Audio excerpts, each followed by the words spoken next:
What's going on, 5-9 gamers? My name is Joe Wags, here bringing you another video on Yu-Gi-Oh! Master Duel, and today we are going to talk about how Master Duel is doing in terms of rankings and things like that. Today I did bring with me a special guest to talk about. So basically the news we found, we're kind of looking at this little, I believe it's a Reddit post or a news feed here about Yu-Gi-Oh! Master Duel making $8 million in the month of March. And so what we're going to talk about in this video is basically we're going to look at, is that doing well for this game? And we're going to compare it to other card games we're going to directly look at as competitors. And then we're also going to talk a little bit about why we think maybe Master Duel is doing well or why they're making money. And I'll talk more about that. So for those of you that have watched some videos on Master Duel, I've done several Yu-Gi-Oh! Videos, so I'm more like the Yu-Gi-Oh! Mind here. And then I brought with me my good friend Gail Riot, who is more of the top grossing mind. He's really good at looking at that stuff. So Gail, go ahead and say hi to everyone.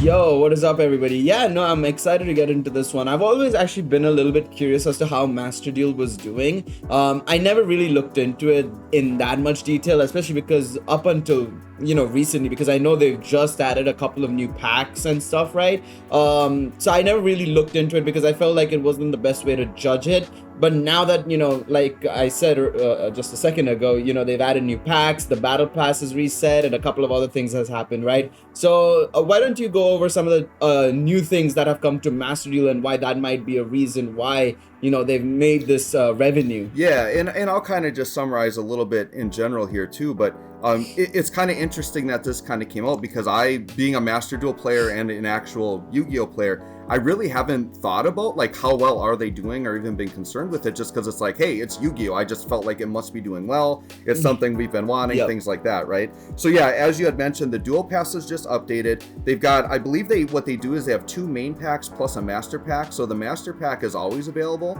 but then they have 2 main packs that they're kind of cycling.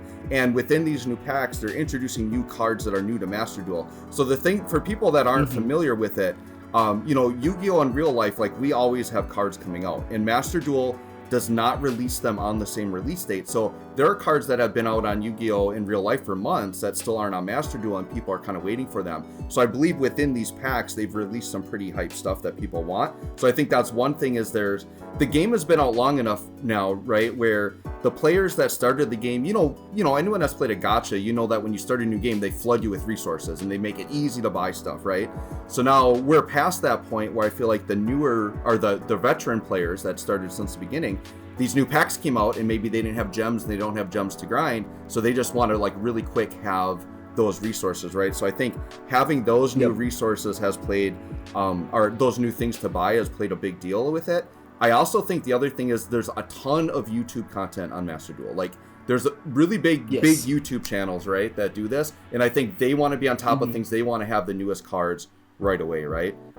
Gail, do you have anything to add to that?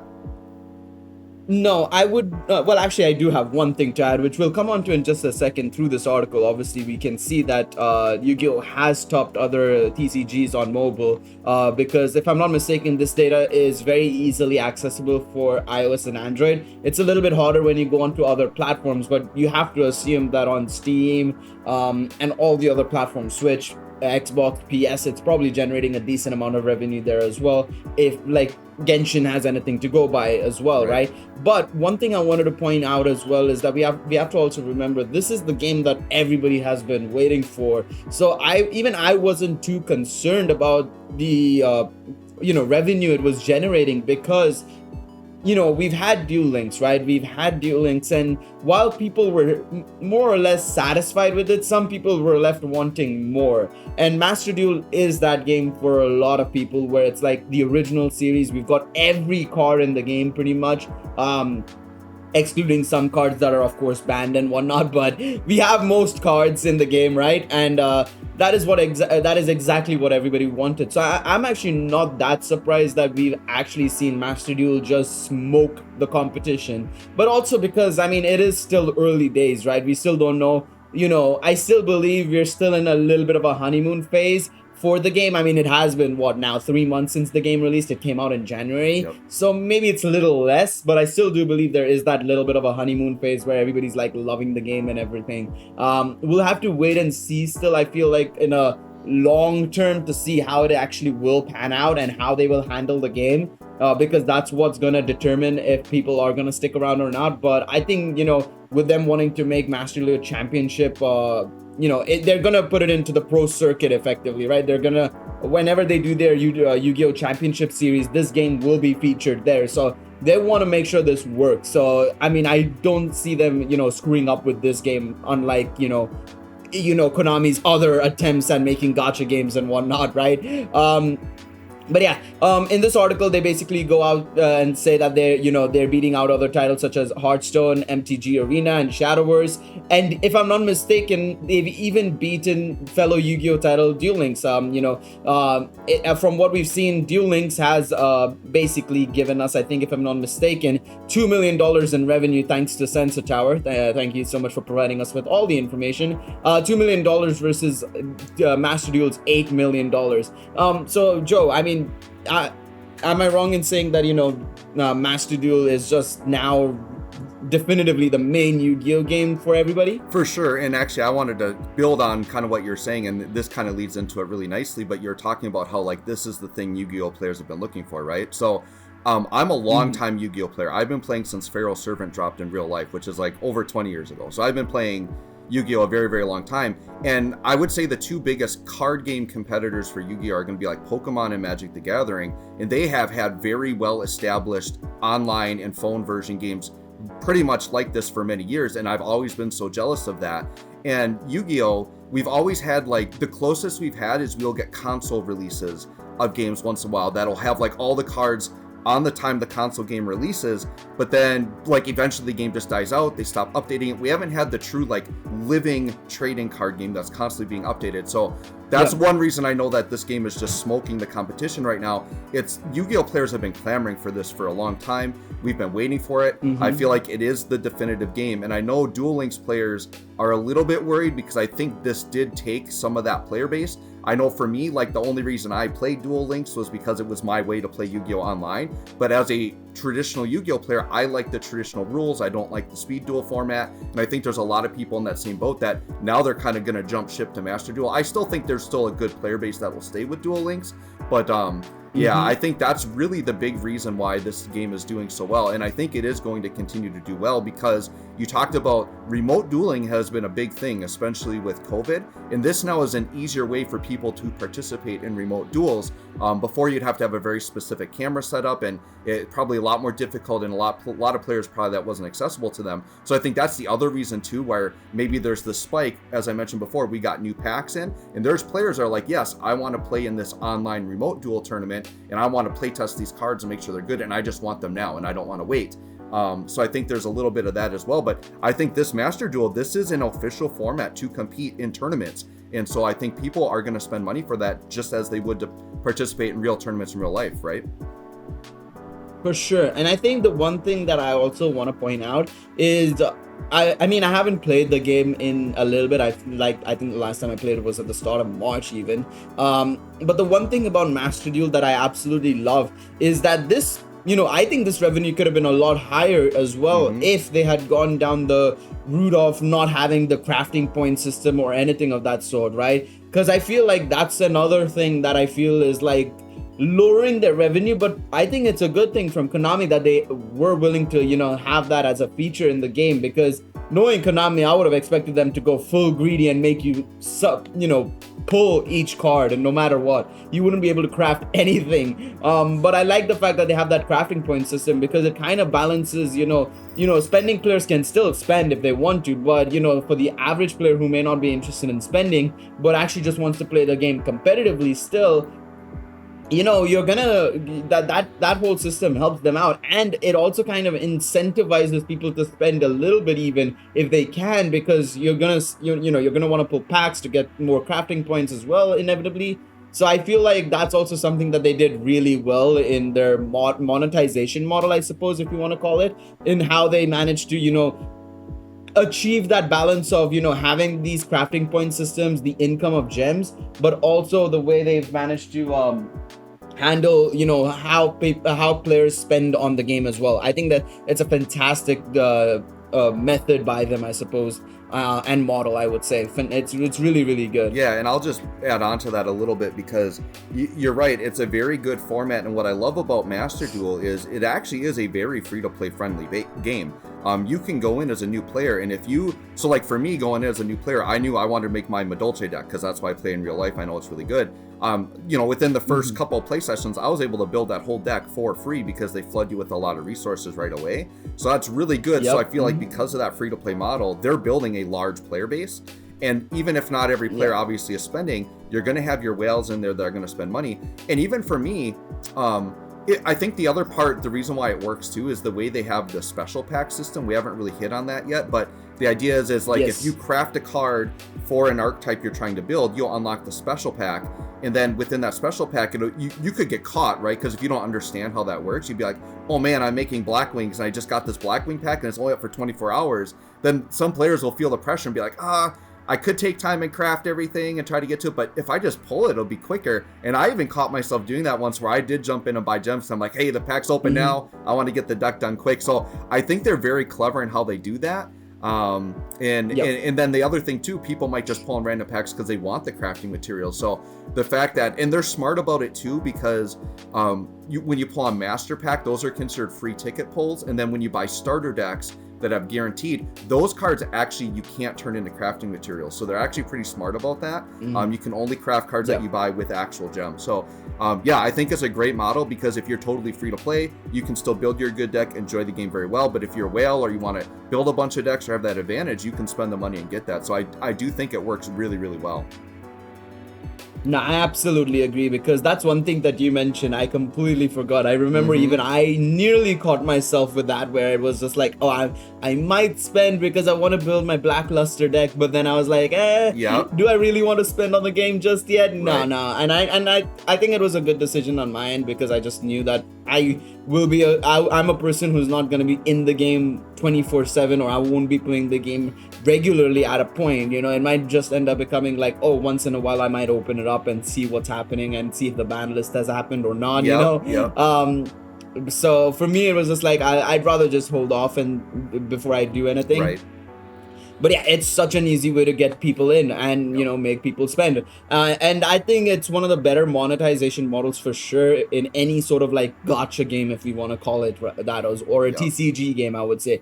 Because the one thing I appreciate about Duel Links is that inevitably you could get everything, but the problem is you would have to spend so much to get everything in that box, right? And then you'd have to reset it again and again and again, and it would just be like, it'll just add up the costs, right? Whereas Master Duel, I feel, is a lot more easier because of the crafting point system as well as the secret pack system, right? And it just works out in a really great way, where free-to-play players can go without spending, and if players want to spend, they can spend freely, effectively. But the one thing you mentioned earlier on, right, and this is something I saw in one of the comments here, the marketing for Master Duel, initially it was really good, but then they kind of just slowed down a little bit, I feel like, in terms of like online, like, showing ads and whatnot. But I feel like the player base has picked up quite a lot, and this guy said it, you said it earlier on in the video as well. I think the streamers and VTubers playing this game has been a massive boost for it. I think it's something similar to what games like Genshin did. I mean, I still remember when Genshin came out and you had people like Pokimane playing it, right? It was insane to see people like that playing it. But that's how you get eyes on the game, and that's how you get a game blown up to the degree it has. I mean, if I were to go on to, let's say, I'm gonna just get us all over to Twitch for a split second just to see what the player base is right now. If I go to browse just quickly. But I mean, you think it's just so beneficial, right? Having eyes on the game. What do you think, Joe? It is beneficial, and here's the thing, that like Konami, it's kind of surprising it's taken them this long to capitalize on it, because YouTubers have been, and just players in general, for like remote dueling, whatever, they've been using like third-party software to play Yu-Gi-Oh for years. And it's taken Konami this long to get to it. Now that we have this official format, I think players are jumping on it. But yes, having the game in the limelight, having it visible, is getting it more out there. People are learning to play. And I think even for veteran players, I'm finding it useful to me, because I can actually test decks out and see if I like them. I can use cards, I can see combos I wouldn't have thought to do in real life. And this is a true story. I actually bought a deck in real life based on a Master Duel deck that I probably wouldn't have, because I wouldn't have actually been able to try it out and end up liking it. But I ended up liking the deck so much, I bought the real cards. So it's more than just, let's get people to play our mobile game, but let's get people to buy our actual product as well. So and that's why, once again, they needed to do this, and I'm glad they finally did it. Absolutely, for sure. I mean, you guys, I've put it up on screen right now. You can see Master Duel is already ahead of Magic the Gathering. It's ahead of games like Unite, Among Us, Fall Guys. You know, even the Pokemon trading card game is down here as well, and it's ahead of it. You get it. It shows that, you know, Master Duel is picking up quite a lot, and I think this is also peak time for the US, if I'm not mistaken. It's like, well, it's 8:30 a.m. for me, but I think it's like around 11 p.m. EST, if I'm not mistaken, or something like that. Yeah, so I think it's around that time. So this is pretty much like evening peak time. Obviously, I know tomorrow morning is a school day for a lot of people at the time of this recording, but still, I mean, it's still peak time, I would say, especially in the Pacific Coast, I would say more so.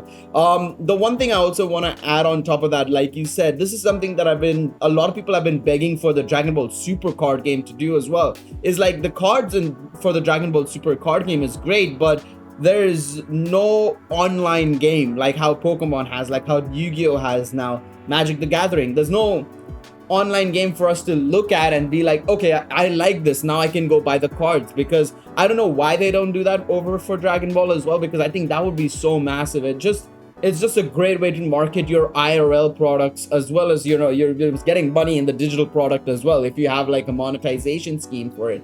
So it's kind of odd that they've done that they haven't done it like this. But Yu-Gi-Oh has really knocked it out of the park with Master Duel and how they've done it, for sure. Yeah, and actually just touching on your Dragon Ball Super card game, because I'm also a player of that card game as well, which I really, really love.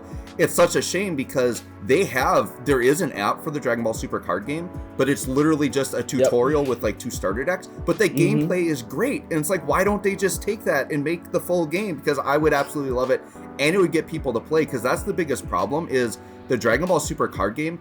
You have to be in a very highly populated city to get tournaments. So like I live in Minnesota, and there's literally like one store in the entire state where like you would have to drive and play, and I live like 2 hours from that store, so I would have to drive 2 hours if I want to play Dragon Ball Super card game, which is really sad. But there are people I think would be more interested in playing it, but they need to get it out there. And this is where Master Duel is going to grow, and it's going to be really healthy for the in-person community. I think it's going to get the tournament sizes up because more people, it just makes it accessible. And the fact that you can open the game and it just teaches you how to play, I think is like one of the best things about it. For sure, absolutely agree with you on that one. I think you know, I think Master Duel has definitely has done a fantastic job with the way they've gone about, you know, creating this game, marketing it, you know, and they didn't even have to do too much for the marketing side of things, but they've done a great job in it still, you know. But yeah, overall, I think they've done a fantastic job with just how they've handled the game. And, you know, it's probably going to be one of their more successful titles in a long time, I would say, where, you know, the consumer as well likes it. It's not as if it's like terrible. I mean, we still are waiting for a ban list, but, you know, that's besides the point.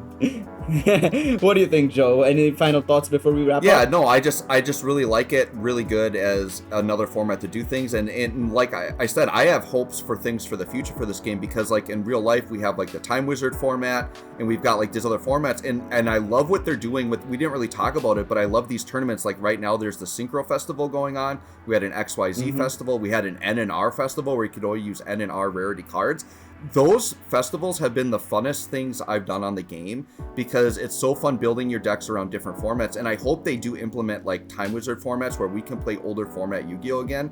I would really love that as well. So overall, like you said, they're killing it. They're knocking it out of the park. It's going to be really hard for them to mess this up, to be honest. I think the biggest thing is they do need to stay more on top of the ban list, because I think the more we can match it to real life, I think the better for people, because there are some differences there. Yes. But yeah, they're doing fantastic. I don't really know what else to say, but it's a great game, and I'm glad it's been a long time coming, right? They just needed to do this, and I think hopefully it's going to help them as a company succeed. Both, like I said, it's going to help their in-person sales as well as their app sales as well, right? Gail, do you have any final things to add? No, we can wrap it up here if you want. All right, well, sounds good. Well, thanks everyone for joining us today. This has been Joel Wags along with Gail Riot. Thanks for joining us here over on 5-9 Gaming. Please remember to like and subscribe for more content on Yu-Gi-Oh! Master Duel. Thanks for watching, and we'll catch you all on the next one.